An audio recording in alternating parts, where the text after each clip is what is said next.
현재 이란 전쟁은 새로운 국면으로 들어가고 있습니다. 이란 아라그치 외무장관이 지난 4월 25일 미국과 종전 협상을 하지 않겠다며 파키스탄 이슬람마바드에서 미국 협상단을 만나지 않고 바로 오만으로 떠났는데요. 하루 만에 다시 이슬람마바드로 돌아와서 미국과 협상할 마음이 있다고 말했습니다. 반면에 트럼프 대통령은 파키스탄에 가려고 열 몇 시간 동안 비행하는 것은 너무 낭비스러운 일이다.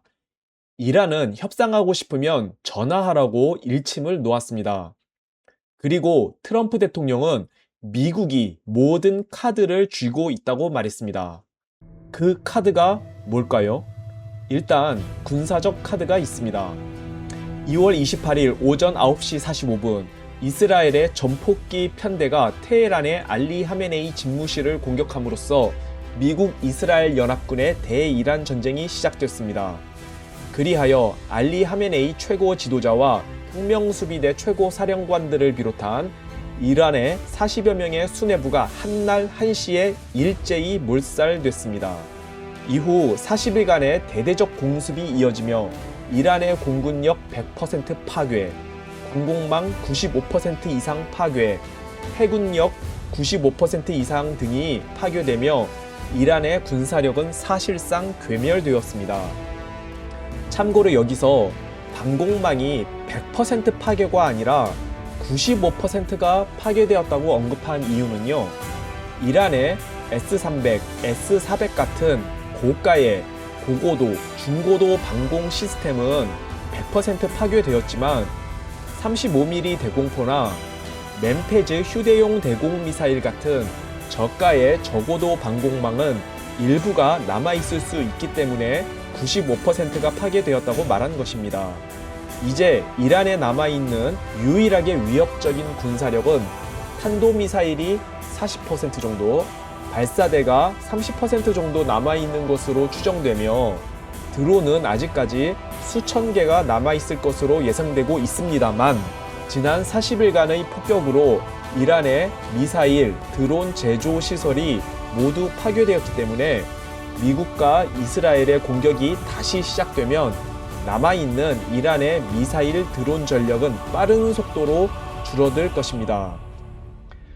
그리고 트럼프 대통령의 두 번째 카드, 바로 해상 봉쇄입니다. 이 두 번째 카드가 오늘 영상의 주제인데요. 저를 포함해서 아마도 대부분의 사람들은 트럼프 대통령이 지난 4월 8일부터 휴전을 선포하고 대이란 해상 봉쇄에 들어간 이유가 단지 이란 혁명수비대의 자금줄을 끊기 위해서인 줄 알았습니다. 그런데 훨씬 중대하고 심오한 이유가 있었더군요. 바로 이란의 원유 저장 시설의 한계와 유정 시설의 노후화입니다.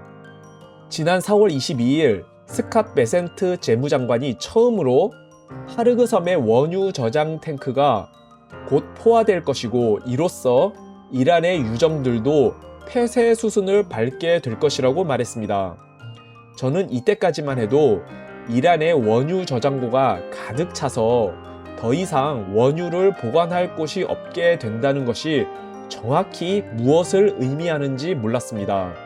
그리고 4월 26일 트럼프 대통령이 폭스뉴스와의 전화 인터뷰에서 이란이 원유를 더 이상 보관할 곳이 없어서 유정의 파이프라인들이 곧 폭발할 것이라고 말했습니다. If for any reason that line is closed because you can't continue to put it into containers or ships, which has happened to them, they have no ships because of the blockade. What happens is that line explodes from within, both mechanically and in the earth. Something happens where it just explodes, and they say they only have about 3 days. 그때부터 저는 이 문제가 이란에겐 정말 심각한 문제라는 것을 직감하게 됐습니다. 그래서 석유 저장고가 다 차서 석유 시추시설에 파이프라인을 잠가버리면 어떤 일이 발생하는지 조금 알아봤습니다.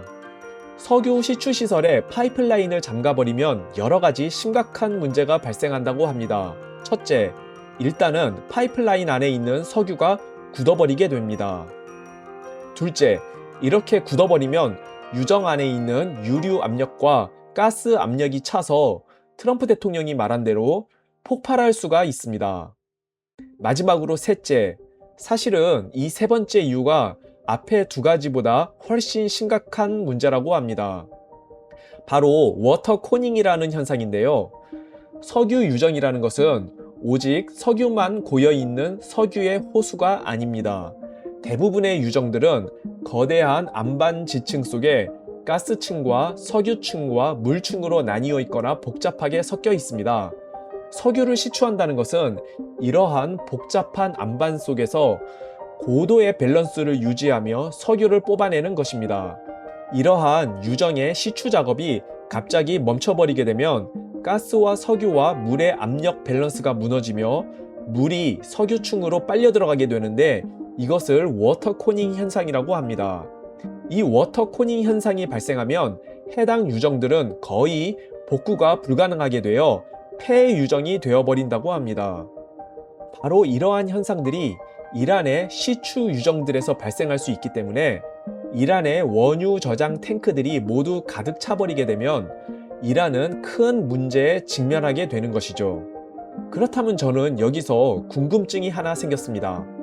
해상 봉쇄로 인해 이란의 원유 저장 탱크들이 모두 가득 차서 더 이상 시추를 할 수 없게 되고 그래서 이란의 유정들이 모두 사용불능의 폐쇄 유정이 된다면 다른 아랍국들에겐 이런 문제가 없냐는 것입니다.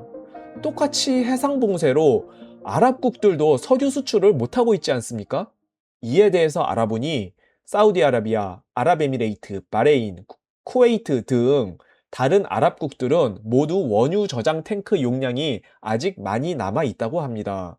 그리고 사우디아라비아의 경우엔 동쪽에서 서쪽의 얀부항까지 이어지는 1200km의 파이프라인이 이미 설치되어 있어서 지금도 호르무즈 해협 봉쇄를 50% 정도 회피하여 석유를 수출하고 있죠.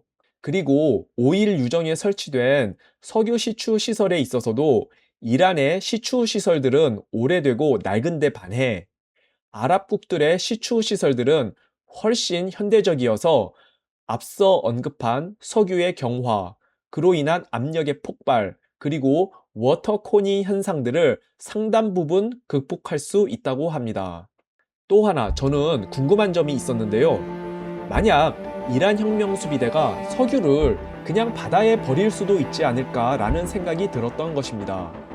자국 시민들을 이틀 만에 42,000명을 죽일 수 있는 혁명 수비대라면 그런 짓도 충분히 할 수 있으리라고 생각이 들었습니다. 그런데 조금 조사해보니 아무리 이란 혁명 수비대라도 그런 짓까지는 못하리라는 것이 명확하더군요. 왜냐하면 페르시아만 해협은 해협 자체가 좁은 곳에 갇혀있는 작은 바다이고 평균 수심이 40m밖에 안 되기 때문에 저런 곳에 석유를 방출하면 그야말로 퍼펙트 재앙이 닥치기 때문입니다. 특히 페르시아만 해협에는 지금 영상에서 보고 계시는 맹그로브 나무로 우거진 하라 정글 지역이 이란과 아랍 여러 국가들에 많이 분포되어 있습니다.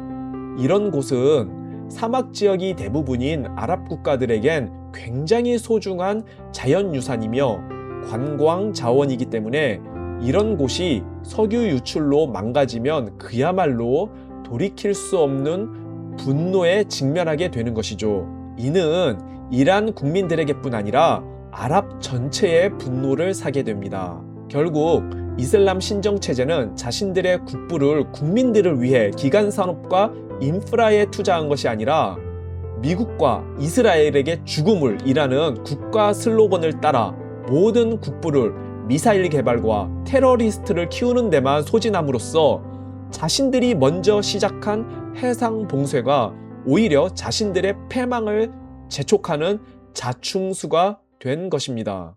트럼프 대통령은 이란이 어떻게 나올지, 스스로 못 버티고 호르무즈 해협을 열자고 나올지, 아니면 자신들의 유일한 국가 수입원인 유정들이 모두 사용불능의 폐유정으로 망가지는 모습을 끝까지 내버려 둘지 아마도 1, 2주일 정도 더 지켜볼 것으로 예상됩니다. 그래도 이란 혁명 수비대가 끝까지 고집을 버리지 않으면 다시 전쟁이 시작될 가능성이 아주 높다고 저는 생각합니다. 앞으로 1, 2주 후에 사태가 어느 쪽으로든 급변하리라 생각됩니다.